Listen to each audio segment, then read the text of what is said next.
ॐ भूर्भुवः स्वः तत्सवितुर्वरेण्यं भर्गो देवस्य धीमहि धियो यो नः प्रचोदयात्।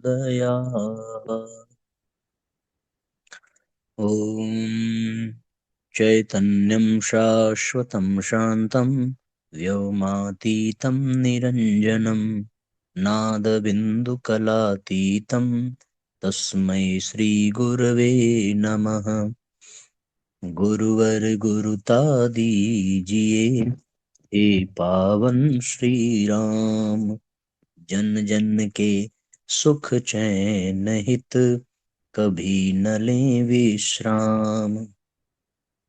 ओम सद्गुरु चरण कमलेभ्यो नमः। वंदे भगवतीं देवीं श्रीरामञ्च जगद्गुरुं पादपद्मे तयोः श्रुत्वा प्रणमामि मुहुर्मुहुः। परम पूज्य गुरुदेव परमंदनीय माता जी के दिव्य संरक्षण में विराजमान ऑनलाइन दैनिक स्वाध्याय के आज के सत्र में आप सभी आत्मीय बंधुओं का बहुत बहुत स्वागत, बहुत बहुत अभिनंदन है साथियों। आइए भावपूर्वक आज के सत्र का हम सभी शुभारंभ करते हैं। आज का पहला अध्याय है निद्रा का सेवन कब कितना। ये जीवन शैली से संबंधित है। बहुत महत्वपूर्ण अध्याय है, बहुत समीचीन अध्याय है। हर व्यक्ति से जुड़ा हुआ नई जानकारी मिलेगी। अधिक से अधिक शेयर और लाइक जरूर कर दें, जिससे कि अधिकतम लोग आज के इस विचारधारा से जुड़ सकें। निद्रा का मतलब है शरीर व मस्तिष्क की थकान मिटाना। समूचे दिन की दिनचर्या में ये दोनों अवयव काम करते रहते हैं।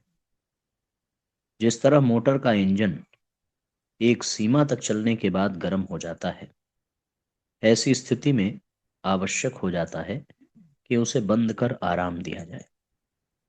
अन्य विभिन्न मशीनरियों की यही दशा है। शरीर व मस्तिष्क भी एक तरह की मशीनरी ही है। इसके काम करने की सीमा है। थका हुआ शरीर पुनः अपनी क्षमता अर्जित कर सके, इसके लिए जरूरी होता है कि उसे परिपूर्ण विश्राम दिया जाए। यह विश्राम की दशा ही नींद के नाम से जानी जाती है। इसकी आवश्यकता संसार के सभी प्राणियों को अपनी शारीरिक स्थिति एवं परिवेश के अनुसार पड़ती है। हाथी 2 घंटे सोता है क्योंकि उसे अपना भोजन जुटाने में ज्यादा समय लगाना पड़ता है। चिड़ियाघर में भोजन की चिंता से मुक्त होने के कारण हाथी 4 घंटे सो लेता है। शेर 16 घंटे, गोरिल्ला 14 घंटे एवं भालू 12 घंटे सोता है। जबकि गाय, भेड़ और हिरण कम सोकर काम चलाते हैं। आदमी के लिए कितनी नींद जरूरी है, इसके जवाब के बारे में यूं तो अनेक मत हैं। फिर भी ये सभी एक बात पर सहमत होते हैं कि यदि नींद गहरी हो तो कम सोकर भी ज्यादा थकान मिटाई जा सकती है। आहार विहार की तरह नींद का भी सुनिश्चित क्रम जरूरी है। विभिन्न मनुष्यों की दिनचर्या का विहंगावलोकन करने पर ज्ञात होता है कि अधिकांश लोग यह मानते हैं कि दिन काम करने के लिए है और रात आराम करने के लिए। कौन कब कितना सोता है, इस बारे में अध्ययन करने पर दो वर्ग मिलते हैं। एक वह जो जरूरत से ज्यादा सोते हैं, 10 से 12 घंटे इसी में गुजार देते हैं। दूसरे वह जिन्हें बिस्तर पर करवटें बदलते रात बीत जाती है और नींद से मुलाकात नहीं हो पाती।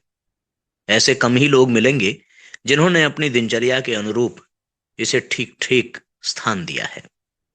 अच्छी नींद के लिए सबसे आवश्यक उपाय है नियमित जीवनचर्या। अक्सर कोई जरूरी काम है या मनोरंजन में भाग लेना है तो नींद की कटौती की जाती है। छुट्टी के दिन है तो देर तक पड़े रहना आदत बन जाती है। इसका बुरा असर नींद के क्रम पर पड़ता है। शरीर शास्त्रियों ने मनुष्य की संरचना को देखते हुए उसके क्रियाकलापों के अनुरूप नींद का विधान बनाया है। उनके अनुसार बाल्यावस्था में 8 से 10 घंटे सोने की जरूरत पड़ती है, क्योंकि इस अवस्था में शारीरिक क्रियाओं में तेजी होती है। कोशिकाएं, ऊतक, शरीर के विभिन्न संस्थान तेजी से वृद्धि और विकास की ओर दौड़ रहे होते हैं। ऐसे में उन्हें अधिक क्रिया शक्ति चाहिए। दूसरे बच्चा अधिक क्रियाशील रहता है। इस स्थिति में उसे परिपूर्ण विश्राम की जरूरत भी होती है, जिससे उसकी विभिन्न शारीरिक आवश्यकताओं की पूर्ति हो सके। प्रौढ़ व्यक्तियों की शारीरिक दशा बच्चों से भिन्न है। शारीरिक विकास लगभग 21 वर्ष में पूरा हो जाता है। वृद्धि एवं विकास की गुंजाइश कम रह जाती है। उसे बनाए रखने की आवश्यकता भर होती है। कोशिकाओं की मरम्मत हो सके, पुरानी कोशिकाओं की जगह नई कोशिकाएं ले सकें, यह क्रम चलता रहे। इस कारण शरीर विज्ञानी सामान्य व स्वस्थ मनुष्य के लिए औसतन 6 घंटे की नींद को काफी मानते हैं। यदि नींद गहरी हो तो 4 घंटे में भी काम चल सकता है। 3 घंटे की शांत बाधा रहित नींद ज्यादा ताजगी देने वाली हो सकती है, बजाय 8 घंटे के अशांतिदायक नींद के, जबकि घबराहट एवं क्षुब्ध मन स्थिति बनी हो। दूसरे शब्दों में यह महत्वपूर्ण नहीं कि आप कितना सोते हैं, बल्कि सोकर उठने के पश्चात कैसा महसूस करते हैं। इस तथ्य को न समझ पाने के कारण ही कुछ लोग 10 से 12 घंटे सोने में गुजार देते हैं। इसका कारण विश्राम नहीं, आलस्य माना जाएगा। इससे कोई विशेष फायदा तो नहीं होता, उल्टे जड़ता आ घेरती है। इसी तरह कुछ लोग सो नहीं पाते। मानसिक उलझनों को बढ़ाते रहने की ऐसी अवस्था में भला नींद आए तो कैसे? ज्यादा सोना और कम सोना दोनों का ही शरीर स्वास्थ्य पर विपरीत प्रभाव पड़ता है। मनोविज्ञानियों एवं शरीर चिकित्सकों का मत है कि यदि सोने के घंटे का सही सही निर्धारण किया जा सके तो इन परेशानियों से बचा जा सकता है। विशेषज्ञों के अनुसार उत्तम नींद के लिए रात्रि 9 से 3 बजे तक का समय उपयुक्त है। आजकल के माहौल को देखने से लगता है कि उपरोक्त कथन का प्रायः उल्लंघन किया जाता है। देर रात तक जागने की बात फैशन का अंग बन चुकी है। टेलीविजन, क्लब, सिनेमा, ये तीनों रात्रि 12 बजे तक अपने क्रियाकलापों को चालू रखते हैं। ज्यादातर लोग इनके आकर्षण से ग्रसित रहकर रात्रि 12 बजे तक जागते रहते हैं। रात्रि में 1 बजे से प्रातः 8 से 9 बजे तक सोया जाता है। चिकित्सा शास्त्रियों ने ग्रामीण व शहरी निवासियों के जीवन क्रम का तुलनात्मक अध्ययन किया है और पाया है कि ग्रामवासी शहरी लोगों से अधिक स्वस्थ व प्रसन्न रहते हैं।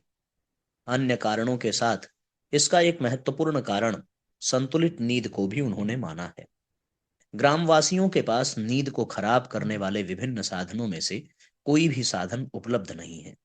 उनकी दिनचर्या का प्रारंभ सूर्योदय से 2 घंटे पूर्व शुरू होता है और सूर्यास्त से 2 या 3 घंटे पश्चात समाप्त होता है। रात्रि के दोपहर के 6 घंटे सोने के लिए मिल जाते हैं। प्रकृति के साथ जुड़ा हुआ उनका यह जीवन क्रम है। प्रकृति चक्र के अनुवर्ती होने से वह विभिन्न विपरीतताओं, परेशानियों से बचे रहते हैं, जो स्वाभाविक भी हैं।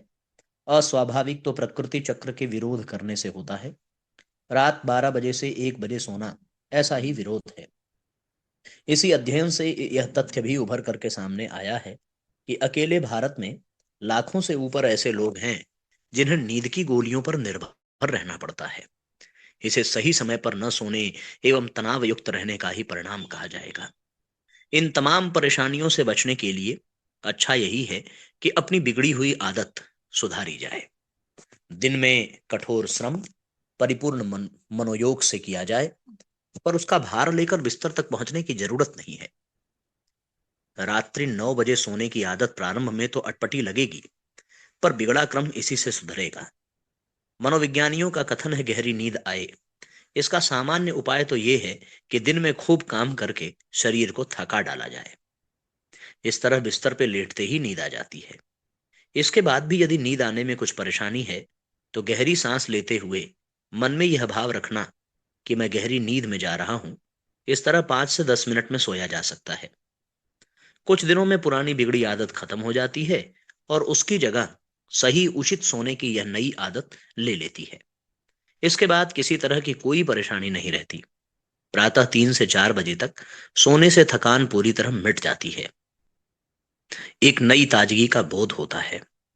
इस क्रम की शुरुआत धीरे धीरे प्रयत्न पूर्वक की जानी चाहिए।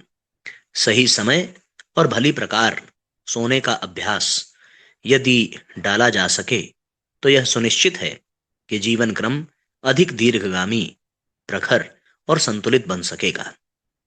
गहरी नींद की अवस्था में ही प्राण शक्ति का अधिक अवचूषण हमारा शरीर करता है तथा नई स्फूर्ति, ताजगी और ऊर्जा प्राप्त करता है। इस तरीके से साथियों, आप देख सकते हैं सोना और सही तरीके से सोना, सही समय पर सोना, सही समय तक सोना कितना महत्वपूर्ण विषय है हम सब के लिए। इसे बहुत गहराई से समझने की आवश्यकता है। हम लोग बहुत अधिक देर तक सोने की बजाय कम समय तक ही सोएं, पर गहराई से सोएं और ऐसे सोएं जैसे कि हमें उसका पूरा लाभ मिल सके। अब आइए हम लोग अगले अध्याय की ओर चलते हैं। अगला अध्याय है सद्व्यवहार की महत्ता। सोने की ऐसी नियमावली बने कि 9, 9:30 बजे तक सोया जा सके, सवेरे 4, 4:30 बजे तक उठने का अभ्यास हो, गहरी नींद ली जा सके। नींद में जितने भी उपकरण बाधक हैं, मोबाइल है, टीवी है, तनाव है, इन चीजों से जितना हो सके बचा जाए। और सोते समय पुस्तक अध्ययन का एक नियम अगर बन सके तो उससे नींद जल्दी आती है। ये हमारा अनुभव है, आप इसको अपना करके देख सकते हैं। सद्व्यवहार उस पुष्प के समान होता है जो धवल एवं दृढ़ चरित्र रूपी वृक्ष पर खिलता है, चिंतन के सुरम्य वातावरण में सुगंध बिखेरता है तथा सजल भावनाओं से पोषित होता है। सद्व्यवहार पुष्प का नाम है जो धवल एवं दृढ़ चरित्र रूपी वृक्ष पर खिलता है, चिंतन के सुरम्य वातावरण में सुगंध बिखेरता है, सजल भावनाओं से पोषित होता है।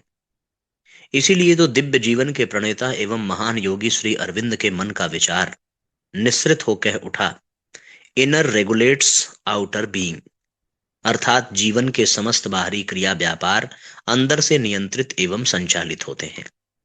निस्संदेह बाह्य व्यवहार आंतरिक चिंतन एवं भावनाओं के गर्भ से ही जन्म लेते हैं, पल्लवित एवं विकसित होता है। व्यवहार विज्ञान इसी सत्य को घोषित करता है। व्यवहार शिष्टता, शालीनता, विनम्रता आदि अनेक गुणों का समुच्चय है। जिसमें भी यह अनमोल संपदा होगी उसका लोक व्यवहार अवश्य ही उत्कृष्ट होगा। ऐसे व्यवहार कुशल व्यक्ति की सफलता असंदिग्ध होती है। सफलता उसके चरण चूमती है और उसके लिए तो असफलता भी एक सीख होती है, क्योंकि इसी से वह अपनी व्यवहारिक कमियों को एवं खामियों के प्रति सजग सतर्क होता है। व्यवहार ही तो है जो अपने को पराया और पराये को अपना कर दिखाने का चमत्कार करता है। मधुर व्यवहार से पशु पक्षी तक प्रभावित हो जाते हैं, तो फिर इंसान का दिल क्यों नहीं जीता जा सकता। अंतर की भावना जब प्रस्फुटित होती है तो हृदय मक्खन सा कोमल हो उठता है और वाणी एवं व्यवहार में अमृत झरने लगता है। ऐसी संवेदनशीलता भला कैसे किसी के प्रति कठोर होगी। वह तो औरों के हृदय में उतर जाती है और अपना बनाकर ही छोड़ती है। ऐसा शालीन व्यवहार मृदुमंद पवन के झोंके के समान सभी को प्रिय होता है। और जब यह ठंडी बयार चलती है तो नदी, नद, झील, सरोवर, खेत खलिहान झूम उठते हैं। कोपल एवं कलियां चटखने लगती हैं, फूलों की मादकता इठलाने लगती है, पक्षी चहचहाने लगते हैं और सभी ओर हरियाली तथा खुशहाली का दिव्य संगीत झरने लगता है। परंतु अभद्र और अशिष्ट व्यवहार उस भीषण अंधड़ की तरह होता है जिससे लोग कतराते एवं घबराते हैं। वह व्यक्ति तिरस्कृत होता है और अपमान सहता है। अशिष्टता, अनगढ़ता एवं रूखेपन का परिचायक है। इस तरह का व्यक्ति चाहे कितना ही प्रतिभा संपन्न क्यों न हो, वह लोक सम्मान अर्जित नहीं कर सकता। लोग उसकी अव्यवहारिकता के कारण उसके पास आने में कतराते हैं। उसके अपने परिजन भी उससे पराये जैसा बर्ताव करते हैं। व्यवहार की शालीनता न केवल औरों को प्रसन्न करती है, उनके अधरों में मुस्कान की स्मित रेखा खींचती है, बल्कि स्वयं को भी आनंदित करती है। पारसमणि के अस्तित्व को स्वीकार करें या न करें, परंतु अपने पास उपलब्ध व्यवहार रूपी पारसमणि से आसपास के सभी लोगों को स्वर्ण मंडित किया जा सकता है, अर्थात अपना बनाया जा सकता है। लौकिक लोक व्यवहार का यह गुप्त रहस्य है, दिव्य मंत्र है, जिसे हृदयंगम कर सफलता एवं महानता अर्जित की जा सकती है। ज्यो ज्यो अंतर परिष्कृत होता जाता है, उसी के अनुरूप व्यवहार भी उत्कृष्ट होता रहता है। यह तो सीप के मोती के सदृश है, जो सागर की गहराई में अवस्थित होता है। गहराई में डुबकी लगाकर ही यह हस्तगत होता है। इसी प्रकार व्यवहार की सच्चाई उन छोटी छोटी आदतों वृत्तियों की सीपियों में बंद पड़ी रहती है, जिसे स्वयं के अंदर प्रवेश करके और साहस के साथ तोड़कर निकाला जाता है। अतः इन छोटी मगर महत्वपूर्ण बातों का सतत ध्यान रखना चाहिए।